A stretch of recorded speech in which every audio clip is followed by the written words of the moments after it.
Hello friends, data structures and algorithm की series में ये ट्यूटोरियल नंबर 4 का पार्ट 4 है।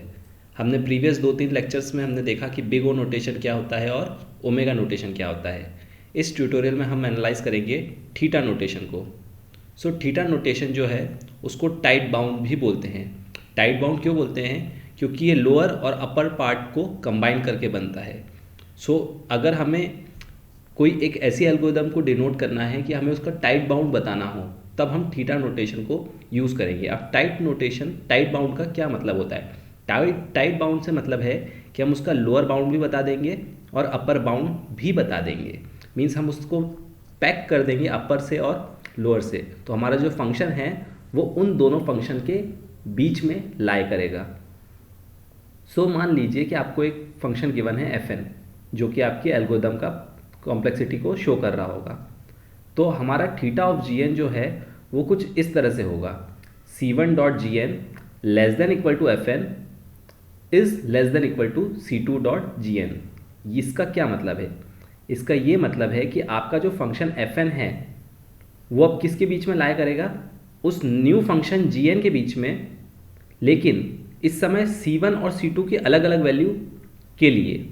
n0 आपकी एक कोई फिक्स वैल्यू होगी, उससे ग्रेटर कितनी भी आप कोई वैल्यू अज्यूम करते जाएंगे, तो तब भी वो जो fn जो है आपका gn के बीच में लाई करेगा अलग अलग c1 और c2 की वैल्यूज़ के लिए। इसको हम एक एग्जाम्पल से समझते हैं तो आपको अच्छे से क्लियर हो पाएगा। तो मान लीजिए कि हम एक फंक्शन ले लेते हैं f ऑफ n, जो कि हमने प्रीवियस एग्जाम्पल्स में भी लिया था, 5n² प्लस 2n प्लस 1। इस फंक्शन का हमें टाइट बाउंड निकालना है। तो जिस तरह से मैंने प्रीवियस अदर्स लेक्चर्स में आपको बताया था कि किस तरह से gn को आइडेंटिफाई करेंगे, तो यहाँ पे g ऑफ n हो जाएगा हमारा n²। लोअर ऑर्डर टर्म्स को नेगलेक्ट कर देंगे और जो कांस्टेंट का मल्टीप्लिकेशन है उसको भी नेगलेक्ट कर देंगे, तो हमारे पास n² बचेगा। अगर आपको ये डाउट हो तो आप प्रीवियस लेक्चर्स में देख के समझ सकते हैं कि ये ऐसा मैंने क्यों लिया है।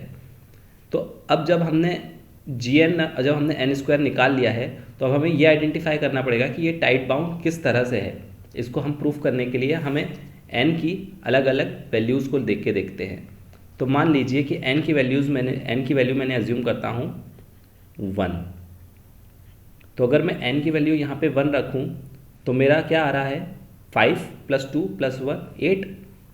और हमने बिग ओ नोटेशन में क्या किया था कि अगर हमने ये देखा था कि 8 आ रहा है और अगर मैं यहाँ पे 8 का मल्टीप्लाई कर दूँ तो 8n² जो है वो हमेशा बड़ा होगा n की value greater than equals to 1 के लिए। तो ग्रेटर देन इक्वल टू 1 अगर मैं कोई भी रख दूँ वैल्यू और c की वैल्यू अगर मैं 8 रख दूँ, तो ये कंडीशन सेटिस्फाई करती है कौन सी वाली?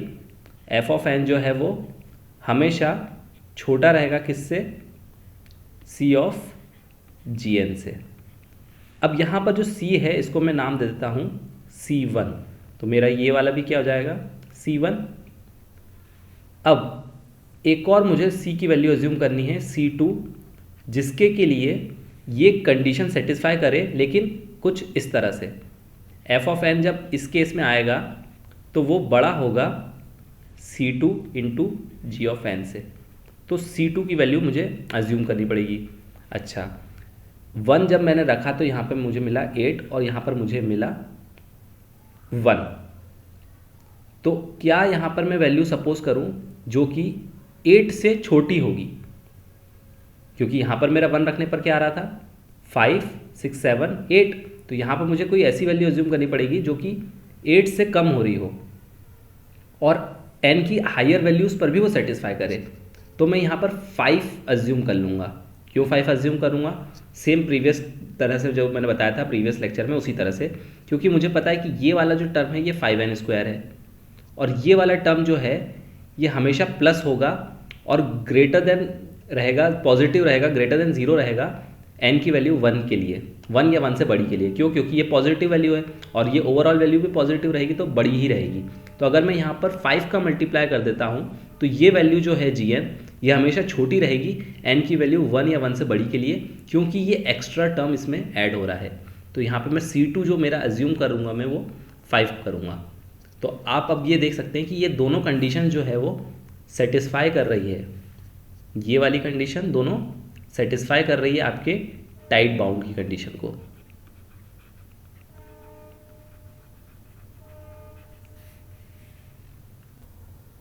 तो अब इसको मैं ग्राफ से समझाने की कोशिश करता हूँ। अब देखिए, मान लीजिए कि आपकी दो एक्सिस है, यहाँ पर n इंक्रीज होगा। अब ये fn जो आपका फंक्शन है वो क्योंकि n इक्वल टू 1 के लिए कुछ 8 से पास होगा, तो मान लीजिए कि वो कुछ इस तरह से जाएगा। आपका जो fn है वो आपका कुछ इस तरह से जाएगा। अब आपको दो फंक्शन लेने हैं gn के, एक c1 की वैल्यू 8 के लिए और एक c2 की वैल्यू 5 के लिए। तो c1 की वैल्यू जब 8 रखेंगे और n की वैल्यू 1 होगी, उस केस में जो फंक्शन है आपका वो कुछ ऐसा होगा। ओके, और जब आपकी वैल्यू c2 की 5 रहेगी तो आपका फंक्शन क्योंकि हमेशा fn से छोटा रहने वाला है तो वो कुछ ऐसा होगा। ओके, अब ये फंक्शन कौन कौन से हैं इसको मैं नाम दे देता हूँ। देखिए, इसको मैं नाम दे देता हूँ, जैसे कि ये आपका कौन सा फंक्शन हो गया, f ऑफ n। ठीक है, ये फंक्शन आपका कौन सा हुआ, छोटा वाला फंक्शन है c2 इंटू gn, और ये क्योंकि बड़ा फंक्शन है तो ये आपका है c1 इंटू gn। ओके, और यहाँ पर जो n की वैल्यू 1 है। ओके, तो ये हमारा ग्राफ बन गया है। अब यहाँ पर आप ये देख रहे हैं कि ये जो इंटरसेक्शन पॉइंट है इसका, और ये जो है ये आपका है n0। यहाँ से आपका n की वैल्यू 1 से स्टार्ट होके आगे बढ़ रही है। तो आपका इतना जो एरिया पोर्शन है ये आपके टाइट बाउंड को शो कर रहा है। तो आपका एक्चुअल फंक्शन, ये जो रेड लाइन से डिनोट कर रहे हैं, ये एक्चुअल फंक्शन है। ये आपका अपर बाउंड बता रहा है और ये आपका लोअर बाउंड बता रहा है। तो इस तरह से आपने इस fn को टाइट कर दिया है, टाइट बाउंड में कन्वर्ट कर दिया है। तो आपको अब ये डायग्राम देख के क्लियरली समझ में आ रहा होगा कि टाइट बाउंड की क्या रिक्वायरमेंट है और थीटा नोटेशन क्या होता है। तो आपका एक फंक्शन गिवन है, उस फंक्शन को आपने इस दो अपर और लोअर बाउंड के बीच में पैक कर दिया है, और आपने ये बता दिया है कि आपका जो फंक्शन है ये बेस्ट केस जो इसकी कॉम्प्लेक्सिटी होगी वो इतनी होगी, और वर्स्ट केस में इसकी टाइम कॉम्प्लेक्सिटी इससे होगी, और इन दोनों के बीच में ही आपके एल्गोरिदम का टाइम कॉम्प्लेक्सिटी लाई करेगी। ये ज़्यादातर यूज़ में नहीं आता है। सबसे ज़्यादा जो यूज़ में आता है वो आपका बिग ओ नोटेशन ही यूज़ में आता है। ओमेगा नोटेशन और थीटा नोटेशन बहुत ही रेयर कभी यूज़ में आते हैं, क्योंकि आप हमेशा वर्स्ट केस टाइम कॉम्प्लेक्सिटी को लेकर ही चलते हैं। क्योंकि आप कभी भी कोई एल्गोरिदम डिफाइन करेंगे तो आप ये देखेंगे कि ये बुरा से बुरा कितना टाइम कंज्यूम करने वाला है। तो जब आप अपर बाउंड के बारे में बात करते हैं कि अपर बाउंड में कितना टाइम कंज्यूम करने वाला है, तो अधिकतर आप बिग ओ नोटेशन को ही यूज़ करते हैं। तो जब भी हम टाइम कॉम्प्लेक्सिटी की बात करते हैं और नॉर्मली आपसे पूछा जाता है कि बताइए कि इसकी टाइम कॉम्प्लेक्सिटी क्या होगी, तो आप जब नॉर्मली आंसर देंगे तो वो बिग ओ नोटेशन में ही आंसर देंगे। सो आई होप आपको ये क्लियर हुआ होगा वीडियो। सो आज का क्वेश्चन है कि थीटा नोटेशन क्या होता है और उसको और क्या बोला जाता है, वो आप अपने नीचे कमेंट सेक्शन में लिखिए। अगर आपको कोई डाउट हो, कोई क्वेरी हो, तो वो भी आप नीचे कमेंट सेक्शन में लिख सकते हैं, कोई फीडबैक हो तो भी। और अगर आपको ये वीडियो पसंद आया हो तो लाइक कीजिए, और प्लीज़ शेयर करना मत भूलिए। फेसबुक वॉल पे इसको शेयर करिए, ताकि जितने भी लोग जिनको कि एक्चुअल में इनकी रिक्वायरमेंट है वो लोग ये वीडियो उन तक ये पहुंच पाए। क्योंकि इंग्लिश में वीडियोस मिल जाते हैं इजीली, लेकिन हिंदी में वीडियोस नहीं मिल पाते हैं, और ये सबको पता भी नहीं होता कि इस तरह के वीडियोस यूट्यूब पे अवेलेबल हैं।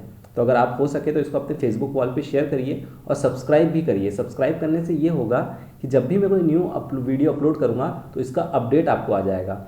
और नीचे डिस्क्रिप्शन में मेरे फेसबुक पेज की लिंक दी हुई है, आप उसको जाके लाइक कर लीजिए, तो वहाँ से भी आपको अपडेट मिल जाएगा। और जितने भी मेरे यूट्यूब के जितने वीडियोज़ हैं वो सीक्वेंशियली उस फेसबुक पेज पर लिखे हुए हैं, उनकी लिंक भी दी हुई है और डायरेक्टली आप उससे भी रिडायरेक्ट होके यूट्यूब पे आ सकते हैं।